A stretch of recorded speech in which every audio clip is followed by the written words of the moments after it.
The phone call came at 9:17 on a Tuesday morning.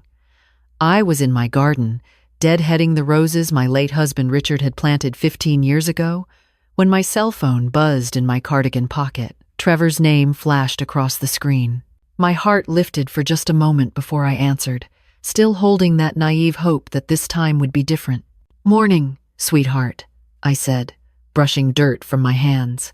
"I need the life insurance money." "No, hello. No, how are you, Mom?" Just a demand, flat and cold as January pavement. I straightened up, my knees protesting. "Trevor, we've talked about this. That money is for my retirement. Your father wanted me to be comfortable after. Dad left it to you, sure, but he would have wanted you to help family. I've got an opportunity here, a business partnership. I just need $80,000 to buy in." $80,000. The number hung in the air between us like smoke. This wasn't the first time Trevor had called with a scheme. Over the last 12 years, since he'd dropped out of his third college attempt, I'd heard about the food truck, the cryptocurrency investment, the sports memorabilia store, the app development company. I'd funded 3 of them. None had lasted more than 8 months. "Trevor, I can't. Can't or won't," his voice sharpened. "Because I know that insurance paid out $250,000.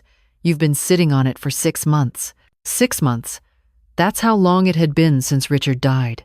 6 months since I'd held his hand in the hospice room while his breathing slowed and finally stopped. 6 months since I'd sat alone in our house, surrounded by 43 years of memories, trying to figure out how to be Genevieve without being Genevieve and Richard. That money is for my future," I said quietly. "The house needs a new roof. I have medical expenses. I want to be able to afford care if I need it someday. Your father and I planned for this." "Right, because you're so old and decrepit." The sarcasm cut like broken glass. "You're 64, Mom, not 90. You're healthy as a horse. Meanwhile, I'm drowning here. Madison's pregnant again. We can barely afford the 2 we have." My chest tightened. Trevor's wife, Madison, was pregnant? This was how I found out? Not a joyful announcement, just leverage in a negotiation. "Congratulations," I managed. "When is she due?" "That's not the point. The point is, I need this money, and you're being selfish." Selfish. The word landed like a slap. I thought of the $15,000 I'd given him for the food truck, the $8,000 for his first baby's medical bills, the $3,200 for the security deposit on his apartment when he got evicted, the $12,000 for his truck when his old one died, the countless smaller amounts. Birthday money for the kids that I knew went to Trevor's expenses, grocery gift cards, the utility bills I'd paid just this once that turned into 6 months of payments. "I have to go," I said. "I'll talk to you later." "Mom, don't." I ended the call. My hand shook as I slipped the phone back into my pocket. The roses swayed in the morning breeze, still beautiful, still blooming despite everything. I wondered if Richard had known, in those final days, how much his death would cost me in ways that had nothing to do with money. Trevor hadn't always been like this. I pulled off my gardening gloves and sat on the back steps, letting the memories wash over me. When he was 7, he'd saved his allowance for 3 months to buy me a music box for Mother's Day. When he was 14, he'd mowed lawns all summer to pay for his own basketball camp because he didn't want us to worry about the cost. When he was 19 and Richard had his first heart attack, Trevor had driven home from college every weekend to help around the house. But somewhere in his 20s, something shifted. Maybe it was Madison, who came from money and had expectations Trevor couldn't meet with his community college degree and string of entry-level jobs. Maybe it was the comparison to his friends who'd gone into tech or finance and were buying houses while he was renting. Maybe it was just the slow accumulation of disappointments until he started looking for someone to blame, someone to fix it. And I had fixed it. Over and over. Every failed business, every late rent payment, every crisis. I'd told myself I was helping my son build a life. But looking back now, I could see the pattern Richard had tried to warn me about before he died. Jen, he'd said, his voice weak but clear, you've got to stop giving Trevor money. He'll never learn. And when I'm gone, he'll bleed you dry. I'd hushed him, told him not to talk like that, promised we'd deal with it together. But Richard had known he was dying, and he'd known I'd be alone with this decision. The next call came 3 days later, at 6:48 inches the morning. I was still in bed, that gray space between sleep and waking, when the phone jangled on my nightstand. Mom. Trevor's voice was tight, strained. The partnership deadline is Monday. I need an answer. Trevor, it's not even 7 in the morning. This is my future, our future, your grandkids' future. I sat up, my head swimming slightly. I'd been dreaming about Richard, something pleasant I couldn't quite hold on to. My answer is no. I'm sorry, but that money has to last me the rest of my life. Silence. Then, Dad would be ashamed of you. The line went dead. I sat there in the dark bedroom, Richard's side of the bed still neat and untouched, and felt something crack inside my chest. Not break, not yet, but crack. A fault line forming. That afternoon, Madison called. This was unusual. Madison never called me directly. Everything went through Trevor. Genevieve, she said, her voice honey-sweet. I hope I'm not bothering you. Not at all. I was folding laundry, Richard's old shirts that I still couldn't bring myself to donate. How are you feeling? Trevor told me about the baby. That's actually why I'm calling. She paused, and I could picture her arranging her words like chess pieces. This pregnancy is high risk. I might need to be on bed rest. We're looking at potentially thousands in medical bills. Trevor's really stressed about providing for the family. I know he asked you for help with his business opportunity, and I just wanted you to know how much it would mean to all of us. To your grandchildren. There it was, the grandchildren card. I closed my eyes and saw them. Ella, 6 years old with Richard's blue eyes. Mason, 4, with my mother's curly hair. And now a third, still unnamed, still just a possibility growing inside Madison. Madison, I understand this is stressful, but I can't give you $80,000. I can help with some of the medical bills if you need it, but Trevor said you'd say that. Her voice cooled instantly. He said you'd choose yourself over your own family. I didn't want to believe it. That's not fair. What's not fair is having a grandmother with $250,000 who won't help when her son is desperate. She took a breath. But fine. We'll manage. We always do. We just won't be able to afford to visit for holidays anymore. Can't really justify the gas money when we're this broke. The threat was subtle but clear. Play along or lose access to your grandchildren. I'd watched my sister go through this with her daughter. Years of manipulation disguised as boundaries. The grandkids as hostages. I need to go, I said softly. Of course. I'm sure you have very important things to do with all that money. She hung up. I stood in my laundry room, surrounded by the ordinary debris of life, clean clothes and detergent and the basket Richard had woven by hand 30 years ago, and I felt utterly alone. The first fraud attempt came 2 weeks later, though I didn't know it yet. I was at the bank to deposit a check from selling Richard's vintage car, a 1967 Mustang he'd restored with love and care. A young couple had bought it, and though I'd cried signing the title over, I knew Richard would have approved. Better to be driven and loved than gathering dust in the garage. Mrs. Palmer, the teller said, a woman named Sandra who'd helped me set up the life insurance account. I need to flag something for you. My stomach dropped. Is there a problem? Maybe, maybe not. We received paperwork yesterday requesting a wire transfer of $80,000 from your insurance account to a business account. The signature looked valid, but our fraud department noticed something off about the routing number. They're reviewing it now. My hands went cold. I didn't authorize any wire transfer. Sandra's face shifted from cautious to concerned. I was afraid of that. Can you come back to the office with me? In a small, windowless room, I sat across from Sandra and a man named James from fraud prevention.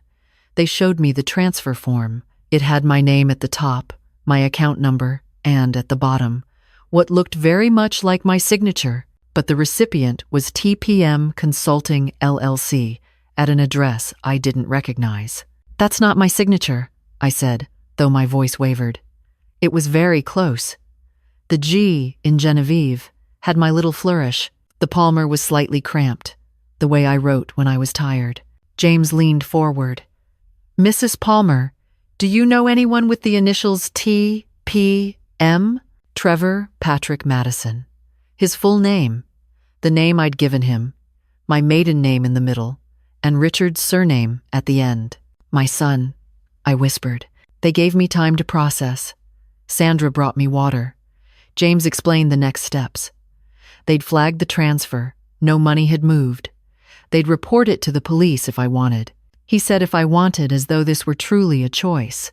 "He has 2 young children," I heard myself say. "Another on the way." "Ma'am," James said gently, "this is wire fraud. It's a federal crime. If we let it go and he tries again somewhere else, it could be much worse." I drove home in a daze. The house felt bigger than usual, echoing with silence. I made tea. I didn't drink. I sat at the kitchen table where Richard and I had shared 43 years of meals and looked at the corkboard on the wall covered with photos. Trevor, as a baby. Trevor's first day of kindergarten. Trevor's high school graduation. Trevor's wedding. Ella and Mason's birth announcements. The phone rang. "Trevor, hey Mom, just checking in.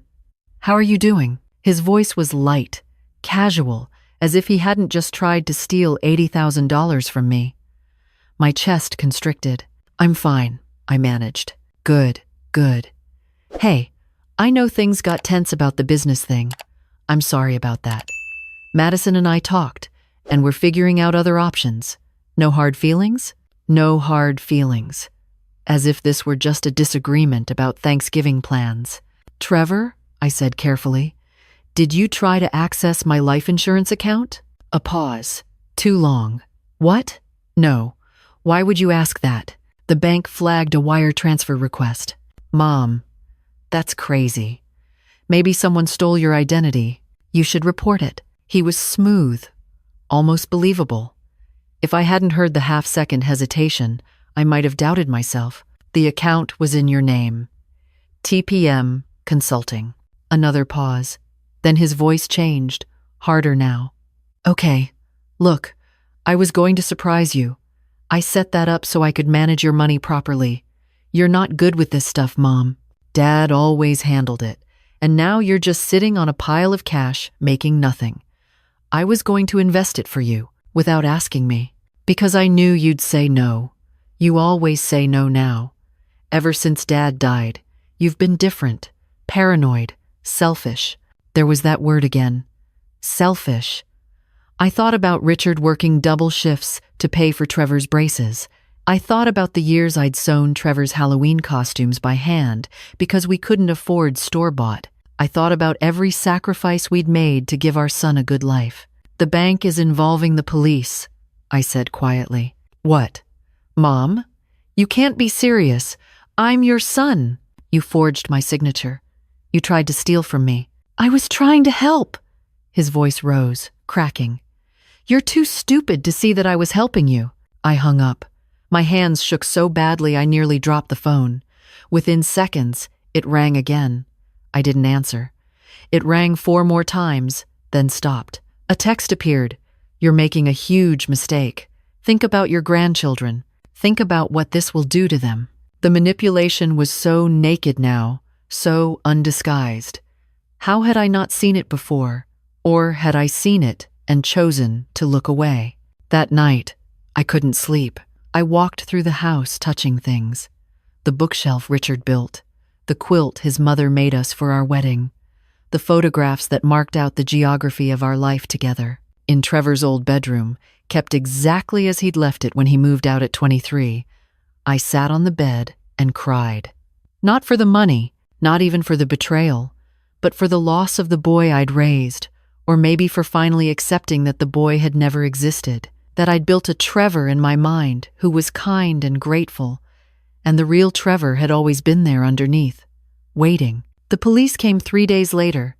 2 officers, one older with gray at his temples, one younger with kind eyes. They sat in my living room and asked questions while I served coffee I'd made too strong. Yes, I knew Trevor. Yes, he was my son. Yes, the signature was forged. Yes, I wanted to press charges. That last one stuck in my throat. I thought about Ella and Mason.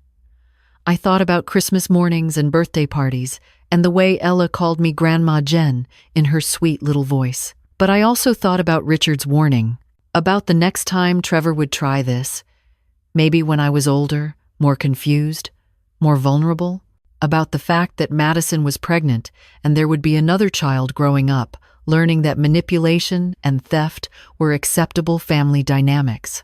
Yes, I said, I want to press charges. They nodded. They'd seen this before, they told me. Elder financial abuse was more common than people thought. Often, it was family members. Often, it was sons. After they left, I called my lawyer, Patricia, a sharp woman in her 50s who'd helped me with Richard's estate. She listened to the whole story without interrupting, then said, Genevieve, I need you to do something. I need you to document everything. Every time Trevor asked for money, every amount you gave him, every promise he made that he broke. Can you do that? That night, I started writing. I went back through my checkbook, my bank statements, my credit card bills. I found receipts and notes and emails. I made a spreadsheet, something Richard would have been proud of, with dates and amounts and purposes. When I was done, the total took my breath away. $83,400 over 12 years. More than $80,000 I'd given my son, and he'd tried to forge documents to take more. The arrest happened on a Thursday. Trevor called me from the police station, his voice high and panicked. Mom, they're charging me with fraud, wire fraud, forgery. Do you know what this means? I could go to prison. I could lose my kids. A part of me wanted to fix it. That old instinct, deeply grooved, to make everything better for my child. But another part, stronger now, stayed silent. You did this, I said finally. You chose to forge my signature. You chose to try to steal from me. I'm your son. You're supposed to protect me. I did, for years, but I can't protect you from the consequences of committing crimes. Madison's going to leave me. The kids, oh God, the kids. Mom, please, just tell them you made a mistake, that you gave me permission, please. I closed my eyes. I thought about teaching Trevor to ride a bike, running alongside him, holding the seat until he found his balance and pedaled away on his own, laughing. I thought about all the times I'd held him steady when he should have learned to balance himself. No, I said. He screamed at me then. Words I won't repeat, names I won't write down. When he finally exhausted himself, there was just breathing on the line. Then, I'll never forgive you for this. I know, I said, and hung up. The preliminary hearing was 3 weeks later. I sat in the courtroom, my hands folded in my lap, while the prosecutor laid out the evidence. The forged transfer form, the bank's fraud detection report, the handwriting analysis showing Trevor had practiced my signature, probably traced it from documents he'd photocopied during visits. They'd found his practice attempts in his home office, crumpled in the trash. Trevor's lawyer, a public defender who looked tired, argued it was a misunderstanding, that Trevor had genuinely believed he was helping me, that families should work these things out privately, not in court. But then the prosecutor revealed something I hadn't known. Trevor had set up the business account, TPM Consulting, 2 months before Richard died. He'd been planning this before his father was even gone. The account had $1 in it and hadn't been used for anything except receiving the wire transfer he'd attempted from my insurance money. The judge, a woman in her 60s with silver hair and sharp eyes, looked at Trevor over her glasses. Mr. Palmer, this wasn't a momentary lapse in judgment. This was premeditated fraud. You created a false business entity. You practiced forging your mother's signature, and you attempted to steal a significant portion of her life savings while she was still grieving her husband. Your father, Trevor's head was down. Madison sat in the row behind him, visibly pregnant now, crying quietly. I felt a stab of guilt so sharp it nearly made me stand up and take it all back. But I stayed seated. I stayed silent. The judge set bail at $50,000. Trevor couldn't pay it. He stayed in jail while awaiting trial. Madison called me once, only once, her voice cold. I hope you're happy. Your son is in jail. I'm about to have a baby alone. And your grandchildren are asking why Grandma sent Daddy away. I hope that money keeps you warm at night. She hung up before I could respond. I stood in my kitchen holding the phone, looking out at the garden where Richard's roses were blooming again, and I cried, not because I regretted what I'd done, but because it hurt, because choosing yourself over someone you love doesn't stop you from loving them. It just means you've finally learned that sometimes love means letting people face their consequences. The trial was set for 6 weeks later. In between, I lived in a strange limbo. Friends from my book club rallied around me. My neighbor Alice, who'd lost her own son to addiction years ago, came over with casseroles and understanding. My sister flew in from Arizona and stayed for a week, sleeping in Trevor's old room and holding my hand through the nightmares. Patricia, my lawyer, prepared me for testimony. We went over every detail. She explained that the prosecution would call me as a witness, that I'd have to sit on the stand and answer questions about my relationship with Trevor, about the money I'd given him, about how I felt when I discovered the fraud. How do I feel? I asked her. We were sitting in her office, surrounded by law books and filing cabinets. I feel like I failed him. Like if I'd been a better mother, he wouldn't have turned into someone who steals from his own family. Patricia leaned forward. Genevieve, listen to me. You didn't make Trevor commit fraud. He made that choice. You raised him. You loved him. You supported him. Sometimes people make bad choices despite good parenting, not because of it. The trial lasted 3 days. I testified on the second day. Trevor's lawyer tried to paint me as a bitter widow withholding money from her struggling son. He pointed out that I had $250,000 sitting in an account while Trevor's family was struggling. He suggested I was being vengeful because Trevor hadn't visited enough after Richard died. But then, the prosecutor showed the timeline, showed that Trevor had created the fake business account before Richard's death, showed the practiced signatures, brought in the bank's fraud expert who explained that this wasn't a confused son trying to help his mother. This was a calculated attempt to steal a substantial sum of money. The jury deliberated for 4 hours. When they came back, Trevor stood to hear the verdict. I sat in the gallery, my hands gripping the bench in front of me. Guilty on all counts. Wire fraud, forgery, attempted theft. The sentencing came 2 weeks later. The judge gave Trevor 3 years in federal prison, followed by 2 years of supervised release. He'd be eligible for parole after 18 months. When she asked if he had anything to say, Trevor turned and looked directly at me. I hope you're satisfied, he said. You destroyed your own son. I held his gaze. Part of me wanted to look away, to hide from the hatred in his eyes, but I'd come too far for that. I didn't destroy you, I said quietly. You did this to yourself. They led him away in handcuffs.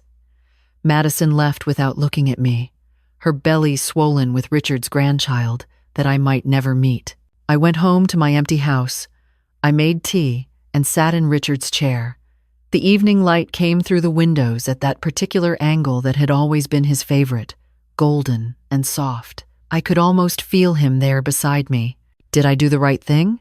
I asked the empty room. The house didn't answer, but somewhere deep inside, below the grief and guilt and love, I felt a tiny seed of peace. I'd set a boundary. I'd said no. I'd protected myself. Maybe Trevor would learn from this. Maybe he wouldn't. But either way, I'd stopped enabling him. I'd stopped sacrificing myself on the altar of his poor choices.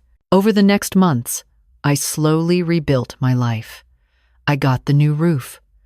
I traveled to Maine with Alice to see the fall leaves.